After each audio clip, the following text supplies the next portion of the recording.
I am Johnny Newhart. I was asked to do this by the Bleeding Critic. I am a radio DJ for WMCO. I have a horror show called Fear Dimension, and this is my horror therapy session.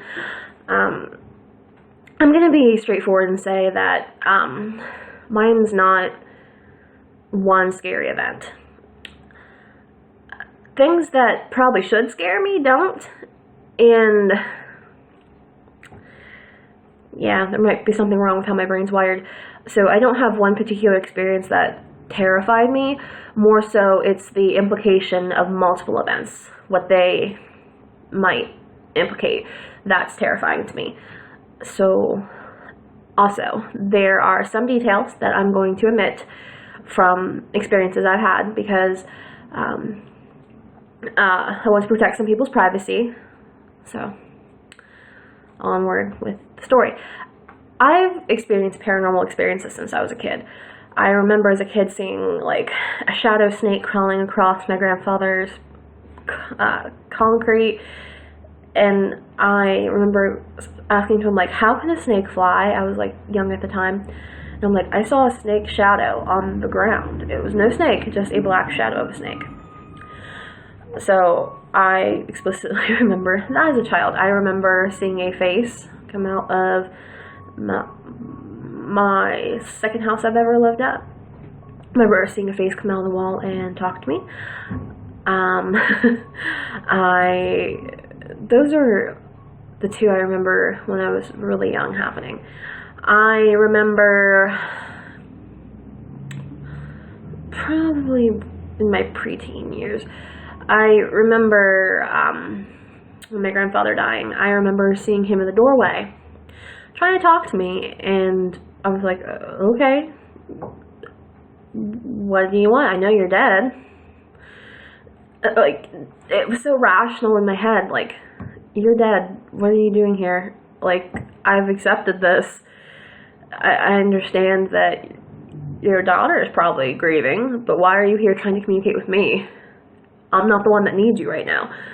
And he would come to me in my dreams, and we'd have the same one-sided conversation, me telling him this. And I realize now he might have wanted me to help him talk to my mother. I don't know, because I was stupid at the time, and that didn't cross my mind. I didn't think to ask, so that's what it is. Also, around that time, I started seeing more things. I saw a little boy appear in my bedroom. He would be sitting on the floor playing with blocks. And at this point, okay, I'm seeing a little boy who doesn't live here, shouldn't be in here. He's not creepy looking. He's just kind of there. And I'm like, okay, let it happen. I also at that time started seeing people on the porches, and a little bit later I was in middle school. In middle school, I realized that I had some sort of ability. I didn't realize how powerful it was. I identified as an empath, meaning I could, more than others, feel the sensations of people's general vibes and emotions at that time. I remember it was in middle school. I was sitting about the middle of the room, and across the room, at the end, it's like the top of the room, but in the middle of the top of the room, I saw this glowing white orb, probably about 3 feet in diameter. And again, this probably should notice to my brain something's wrong here, but it didn't. I saw it for probably about a minute. It was like Doctor Strange magic, kind of. That's the way to describe it. The white, but it was white. It was just white electricity spinning on itself. And it disappeared. I'm like, okay.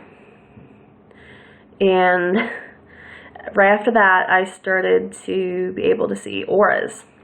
Auras, in case you don't know, are basically your life force. I can see it. Your aura is like humongous. I can see the closest layer to your skin, which is about a centimeter thick.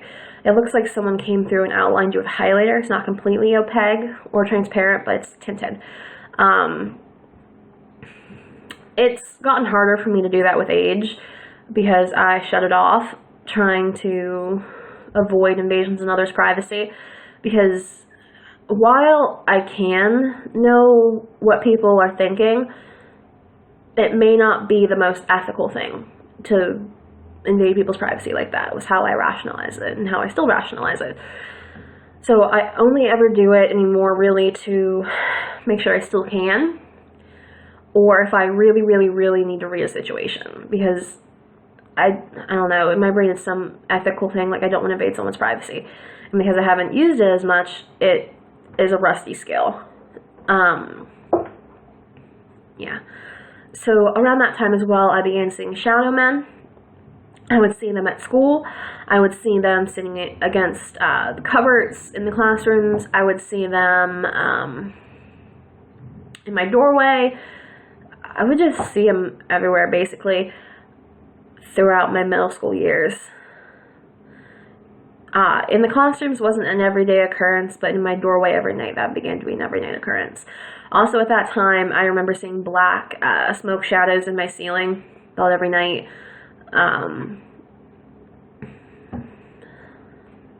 Again, probably should set something off my brain that it's wrong, but didn't. That went away for the most part when I put protection sigils up in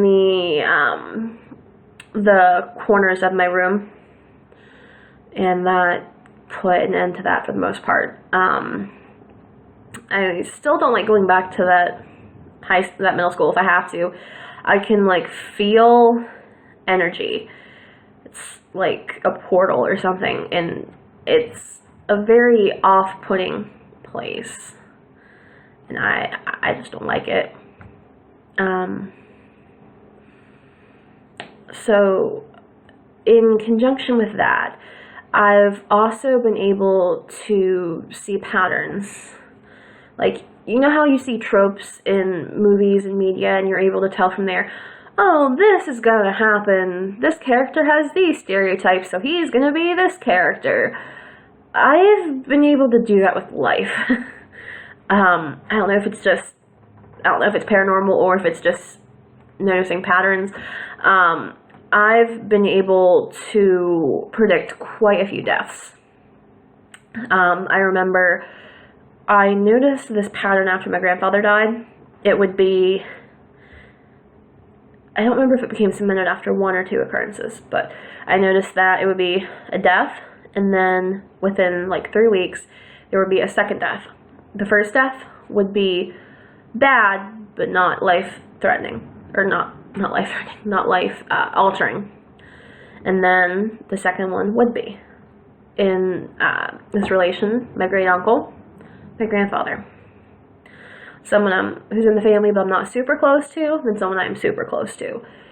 So the first one will be there to prep you for the second harder one. This pattern was continued by losing my grandfather's dog, and then my dog. So it will be this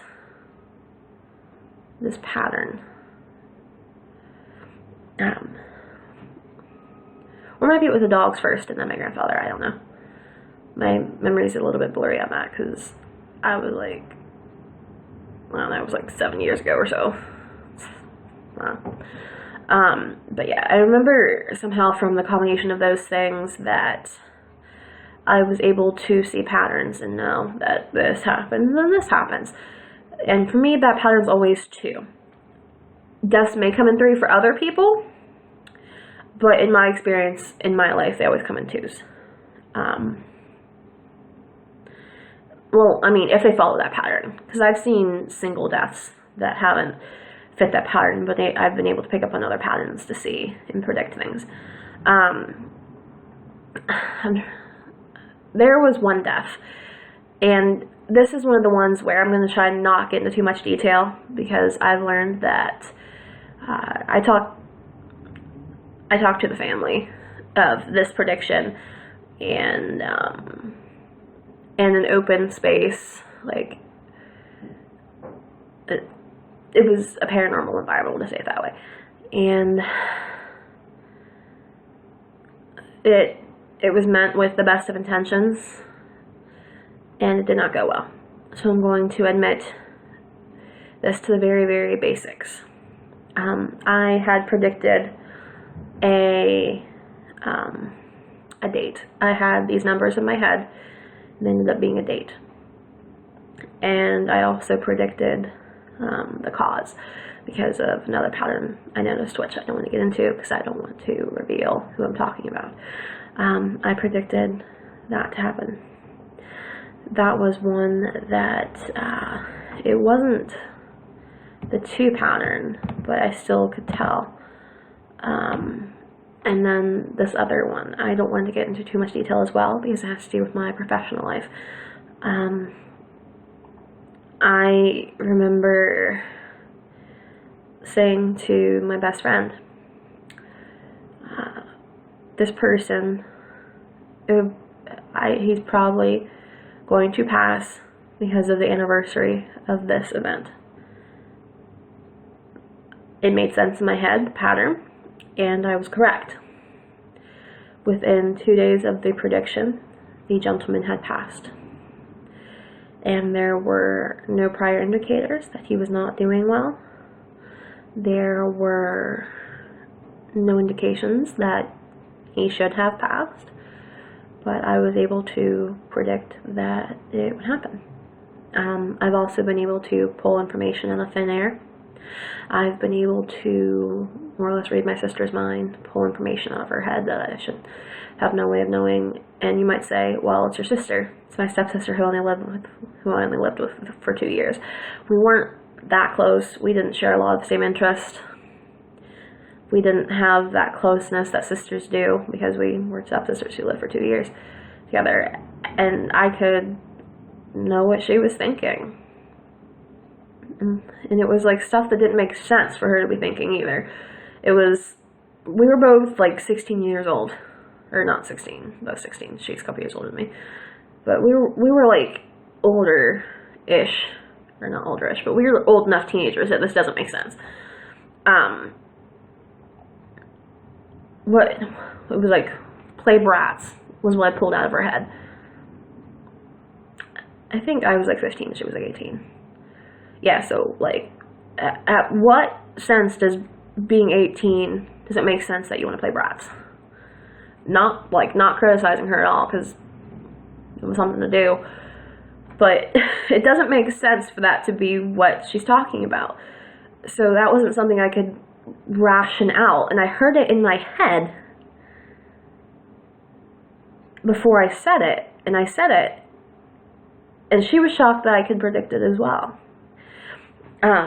Also, when she was there, I'd have things thrown at me from across the room. I was told we'd have conversations in our sleep. That was just a weird experience overall.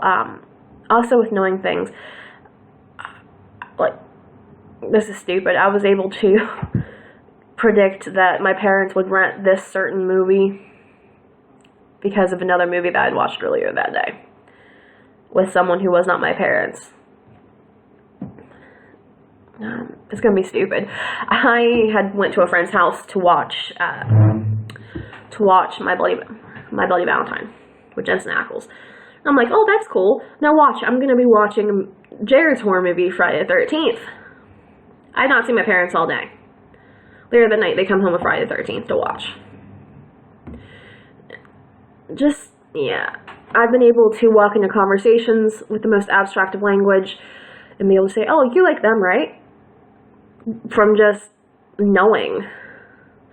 So, the implication here is that either I'm not scared by things I should be, and that there's something wrong either with how I view the world, or maybe I'm psychic, maybe I just noticed how this simulation theory world works. I don't know. But of all the things I've been able to predict or piece together, stuff that doesn't make sense sometimes, even for me to predict. Some things I can pattern, some things don't make sense as to why I would say them, or why they're going to happen. So that has slowed down in later years. I think there was only one event like that this year, but thinking about how something might be off in the wiring of my head to be able to do this, that to me, that's pretty terrifying. So that's it. That's my horror therapy session. Again, I apologize for not having a scary, super scary monster pop up scary story. I'm pretty well adjusted to the creepy things that go on in my life. Johnny Newhart signing out. Have a lovely night and blessed be.